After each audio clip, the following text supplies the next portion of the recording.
हाँ जी, नमस्कार, राधे राधे, हर हर महादेव। मैं आपका आचार्य देव। तो आज चर्चा करेंगे इस वीडियो पे गणेश चतुर्थी, गणेश जन्मोत्सव। क्या करना चाहिए, क्या क्या नहीं करना चाहिए, मूर्ति लाएं तो कैसे लाएं, उसका सूंड किधर हो, स्थापित कैसे करें, कहानी क्या है, और मोटी मोटी आवश्यक जानकारी। गणेश चतुर्थी, गणेश जन्मोत्सव, तो ये आप कह सकते हैं 10 तारीख से स्टार्ट होके, ठीक है ना, चतुर्थी से लेके चतुर्दशी तक, ठीक है ना, चतुर्थी से लेके चतुर्दशी तक मनाया जाने वाला भगवान गणपति का जन्मोत्सव पर्व है। तो विघ्नहर्ता है, मंगल करता है, शुभ करता है। इस दिन जो इनके स्थापना का समय है, पूजा का शुभ मुहूर्त है, वो आप मान के चलिए कि 11 बजे से लगभग 1:30 बजे के आसपास तक का जो मुहूर्त है वो सबसे बढ़िया मुहूर्त है। इस चतुर्थी को कलंक चतुर्थी कहते हैं और उत्तर भारत में पत्थर चतुर्थी कहते हैं। इसके पीछे भी एक कथा है। कलंक चतुर्थी कहते हैं कि भगवान गणपति अपने वाहन मूषक पे बैठ के घूम रहे थे, अचानक सर्प दिख गया तो संतुलन खराब हुआ और उसमें वो सवारी से साइड में हो गए। तो उनको लगा कि कोई देख तो नहीं रहा है, तो उन्होंने देखा कोई देख नहीं रहा था, लेकिन अचानक अट्टहास की आवाज़ आती है तो देखा कि चंद्रदेव देख रहे हैं। तो अट्टहास करना उनको जो है चंद्रदेव का बुरा लगा, तो उन्होंने श्राप दे दिया कि जाओ, आज के बाद तुम दिखोगे ही नहीं। और इस तरह चंद्रदेव अलक्षित हो गए। तो हाहाकार मच गया। देवताओं ने समझाया तो फिर उन्होंने कहा ठीक है, मैं अपना श्राप वापस तो नहीं कर सकता, कम कर सकता हूँ। तो चंद्रदेव आज के बाद एक दिन तो बिल्कुल नहीं दिखेंगे, फिर क्रमशः बढ़ेंगे, क्रमशः घटेंगे। ये इनका दंड है। और इस दिन जो इनका दर्शन करेगा उसके ऊपर कलंक लगेगा, अपयश लगेगा। आप कुंडली में देखें, जब आपका चंद्रमा राहु के साथ आ जाए या गुरु राहु के साथ आ जाए तो इस तरह के कलंक योग बनते हुए प्रतीत होते हैं। तो पत्थर चतुर्थी, जो चंद्रमा देख लेता है वो दूसरों के घर में कंकड़ मारता है, पत्थर मारता है, लोग उनको गाली देते हैं, अपशब्द कहते हैं। तो ऐसा माना जाता है कि उनके अपशब्दों से कहने से उनका पाप कट रहा है, ये मान्यता है। इसमें चंद्र दर्शन, शास्त्रकार कुछ कहते हैं कि इस समय से इस समय तक ना करें, लेकिन चतुर्थी का जो चंद्र दर्शन है बिल्कुल मना है। और जिसको आप मना कर दो उस दिन देख ही लेता है, ये भी एक खास बात। तो सबसे प्रथम क्या होता है, मूर्ति, गणेश मूर्ति लोग ले आते हैं, स्थापित करते हैं और विसर्जित करते हैं। मिट्टी की लें, प्लास्टर ऑफ पेरिस की ना लाएं। प्लास्टर ऑफ पेरिस के लाने से जिन गणपति की आप स्थापना करते हैं और ले जाकर उनको तालाब में बाद में विसर्जित करके आते हैं, 1 हफ्ते बाद देखिए उनकी स्थिति क्या होती है। उनके ऊपर देश भर के कचरा जमा होते हैं, लोग कूड़ा करकट फेंकते हैं, कुत्ते टहलते हैं उनके ऊपर। आपकी प्रतिमा को अगर इस तरह फेंका जाए तो शायद आपको भी बुरा लगेगा, आपकी फ़ोटो फेंक दी जाए आपको बुरा लगेगा। तो जिनकी आप आराधना करते हैं उनकी प्रतिमा को इस तरह डालेंगे तो बुरा लगेगा। तो प्लास्टर ऑफ पेरिस की बिल्कुल ना ले आएँ। मिट्टी की ले आएँ जिनको जल में डालते ही विसर्जित हो जाए, या सोने चांदी के ले आएँ। सफ़ेद मदार की जो है अगर जड़ की मूर्ति बनवा सकते हैं तो वो भी बहुत शुभ मानी जाती है। वक्रतुंड है, वक्रतुंड महाकाय, बाईं ओर अगर मुड़ी हो सूंड तो ज़्यादा बेहतर है। 2 तरह की मूर्तियाँ आपको मिलेंगी, एक बाईं ओर एक दाईं ओर। तो जो बाईं ओर है उसको घर के लिए बहुत अच्छा माना जाता है।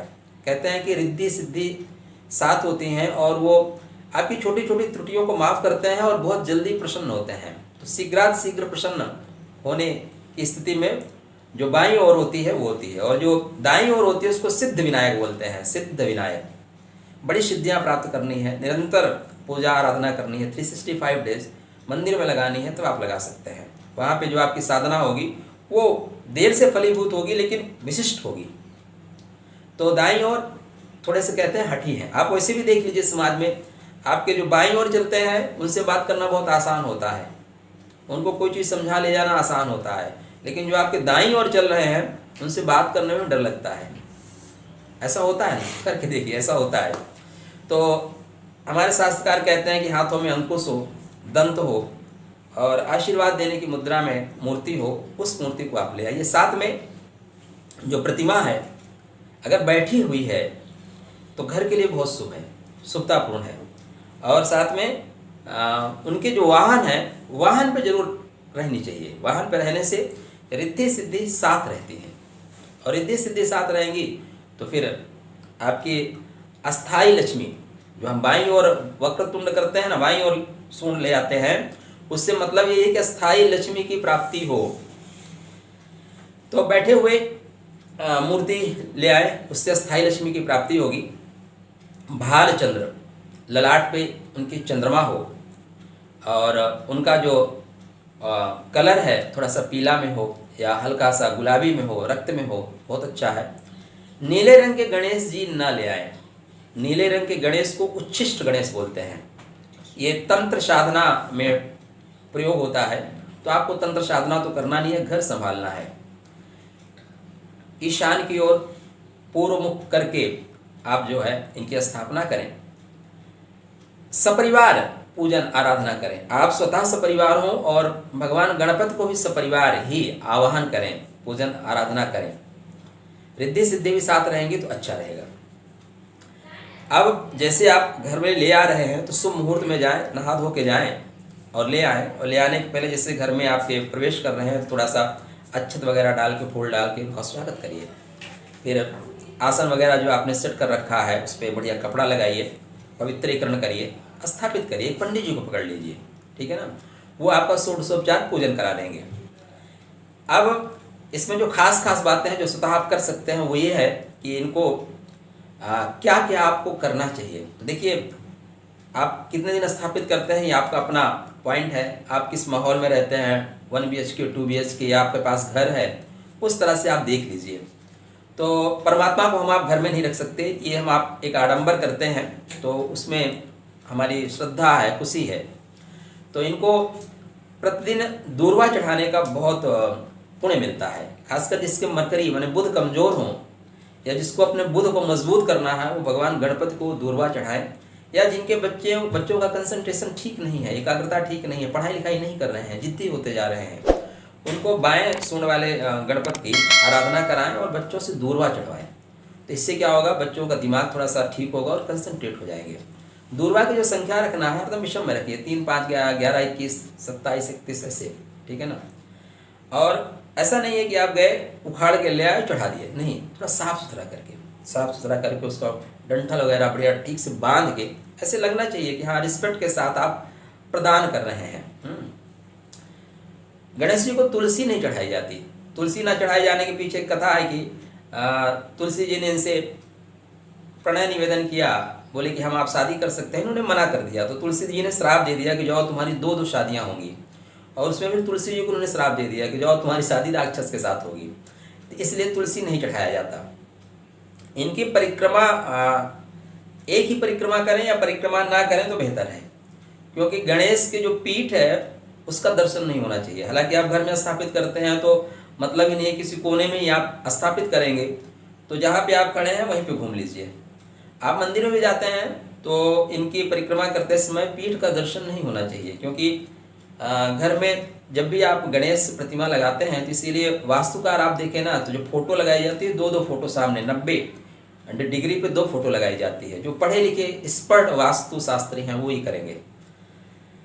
इनके पीठ में दरिद्रता का निवास होता है और सामने रिद्धि सिद्धि होती है। तो पीठ का दर्शन दरिद्रता का आवाहन माना जाता है, इसलिए जहाँ पे खड़े हैं वहीं परिक्रमा करें। लाल चंदन का अधिक से अधिक उपयोग करें, सफ़ेद चंदन के उपयोग से बचें। सिंदूर और लाल फूल का अधिक से अधिक उपयोग करें। नीला काला वस्त्र धारण करके पूजा ना करें, ठीक है, नीला काला वस्त्र बिल्कुल ना पहने। पीला रंग लाल रंग के कपड़ा स्वतः पहने और गणपति को भी इसी तरह के कपड़े पहनाएं, अच्छा रहेगा। उनको जनेऊ अवश्य पहनाएं और मोदक का भोग लगाना उनके लिए अनिवार्य ही है। मोदक के साथ साथ आप इस समय जामुन तो मिलेगा नहीं, लेकिन आपको कैथा मिलेगा, तो कैथा को भोग लगाइए, उनको बहुत प्रिय है मोदक के साथ साथ, और उसको स्वतः खाइए। खाने से क्या होगा, शुगर आपको नहीं होगा। जामुन और कैथा इसलिए चढ़ाया जाता है कि आपको शुगर ना हो। आप गणपति को लड्डू चढ़ाओगे, गणपति भगवान देखा 1 पीस ही खाएंगे, बकाया तो पूरा आधा केजी आप खा जाओगे ना। इसलिए अगर आप जामुन और कैथा साथ में कपित्थ जम्बू फल चारु भक्षणम, तो अगर आप खाते रहेंगे तो आप शुगर पेशेंट नहीं होंगे। इसलिए चढ़ाने का हमारे शास्त्रकारों ने विधान दिया है। और साथ में ध्यान रखने वाली बात जो ये है कि जब भी आप इस तरह के कार्य करते हैं तो आजकल इलेक्ट्रिक लाइट बहुत लगाते हैं। इलेक्ट्रिक लाइट बने राहु, इसलिए आप प्राकृतिक लाइट का उपयोग करिए। दीपक जलाइए ना, जितने दिन रखना है, 1 दिन 2 दिन 3 दिन, तो आप दीपक जला के रखिए। आप सजावट कर सकते हैं, लेकिन जो प्राकृतिक लाइटिंग है उसका थोड़ा सा मैं विरोध करता हूं, क्योंकि वहां पे आप राहु को स्थापित कर दे रहे हैं, और राहु स्थापित हो जाएगा तो आप भ्रम में रहेंगे और सही दिशा में नहीं बढ़ पाएंगे। तो ये गणेश चतुर्थी, भगवान गणपति की स्थापना। साथ में एक पॉइंट और है जिसको हमें आपको समझना होगा। गणेश जी को देखिए तो गणेश जी थोड़ा सा दिव्यांग है, और माँ पार्वती शिव जी ने उनको प्रथम पूज्य बनाया, सभी देवताओं ने प्रथम पूज्य बनाया। हमारे आपके समाज में, हमारे आपके बीच में भी दिव्यांग बच्चे हैं। यद्यपि हमारे प्राइम मिनिस्टर उन्हें विकलांग से दिव्यांग तक ले आए, ये बहुत अच्छा उन्होंने किया। तो आपके अगल बगल जो दिव्यांग लोग हैं उनकी सेवा करें, उनकी सहायता करें। इस जो आपको समय मिल रहा है 10 दिन का, किसी न किसी विकलांग बच्चे की सेवा करें, उसको वस्त्र दान करें, उसको स्वीट दें, उसको खाने पीने का कोई आइटम दें। आप देखेंगे गणेश जी आपसे ज़्यादा प्रसन्न होंगे, रिद्धि सिद्धि का मार्ग प्रशस्त हो जाएगा। हम जो ये चीज़ें हैं वो हमारे शास्त्रकारों ने बताया है, उसको हम अपने जीवन में ले आके समाज को कैसे अच्छा कर सकते हैं। तो आपके बीच में जो दिव्यांग हैं, विकलांग हैं, उनको घर में प्रथम वरीयता दी जाए। उनको लगना नहीं चाहिए कि वो विकलांग हैं या दिव्यांग हैं, इस वजह से वो पिछड़ रहे हैं। उनका अपमान नहीं होना चाहिए, उनका सम्मान सर्वप्रथम है। घर पे किसी भी वस्तु पे उनका सबसे पहला अधिकार है। हम गणेश को प्रथम पूज्य क्यों कहते हैं? एक तो ठीक है वो भगवान है, ज्ञान है उनके पास, लेकिन अगर आप सोचेंगे तो यही थाट निकल के आएगा कि कहीं ऐसा ना हो कि भाई कार्तिकेय की अपेक्षा उनके अंदर शौर्य कम है, बल कम है, तो वो पिछड़ जाए, कहीं वो ग्लानि में चले जाए, अवसाद में चले जाए। इसलिए भगवान शिव पार्वती ने उनको समग्र देवताओं के सामने प्रथम पूज्य कह दिया। अब इनकी प्रथम पूजना होगी तो हर लोग मान सम्मान देंगे। तो इसी तरह घर में बच्चों के साथ भी आप करें। जब भी आपके यहाँ उत्सव होता है उनको प्रथम आगे बढ़ा के करिए। कोई मेहमान आता है उनको आगे बढ़ा के मिलाइए, उससे उनका कॉन्फिडेंस लेवल हाई होगा। और यही हमारे व्रत का, पर्व का वास्तविक मतलब है। गणेश चतुर्थी की कथा आप लोगों को पता है। भगवान की कथा और मनुष्य की व्यथा ये कभी खत्म होने वाली चीज़ें नहीं हैं, तो कथा तक नहीं जाएंगे। तो गणेश भगवान आप लोगों के यहाँ रिद्धि सिद्धि लेके आएँ, और जितनी उनकी बुद्धि तीव्र है उतनी तीव्र बुद्धि आपकी करें, और आपके बच्चों की बुद्धि भी उतनी तीव्र करें। गणेश जी की सपरिवार पूजा करिए, स्वतः आप सपरिवार रहिए, और भगवान गणपति को भी सपरिवार ही पूजन करें। निश्चित रूप से आपको फल मिलेगा। विघ्नहर्ता हैं, मंगल करता हैं, तो आपके जीवन में आपके विघ्नों को हरें, आपके लिए मंगलमय करें, ऐसी आपके लिए शुभकामना। राधे राधे।